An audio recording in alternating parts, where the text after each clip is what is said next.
Here let's draw a nice fish here. We can draw the outlines in the beginning, then later we're going to put the colors. Its name is Slender rasbora in Bengali. Its name is Dakinamas. Okay, so the outline for the top portion is going to the tail here, and same thing like a mirror at the bottom. It also going to the tail here and connecting the two tails.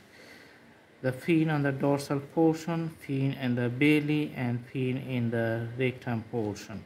This is the eye and the bigger circle around the eye, the breathing parts, and another fin which is very helpful for swimming.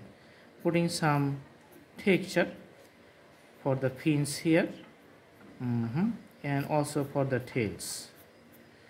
Awesome. The scales are the graphical presentations in the middle, which is running for the whole body of the fish. The color is just making it very interesting and hypothetical, and the shape is the real shape. Within this shape you can understand the fish, and you can name the fish like this one.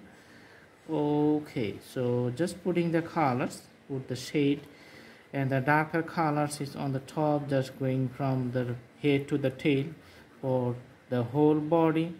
The tail here just making it little bit darker. Okay, the fin is getting darker, also this one, and also the fin in the top portion. Awesome. So this is the drawing. I hope you like the video. Thanks for watching. Do practice, and the drawing is going to be very nice. You can also go to our browse list and go to our playlist, and you can select thousands of drawings. We have different categories, so select your own choices, watch the video, and do practice. I hope you like this one. Please subscribe the channel and stay with us. Stay tuned. See you in our next videos. Thank you so much. Thanks for watching. Have a good day.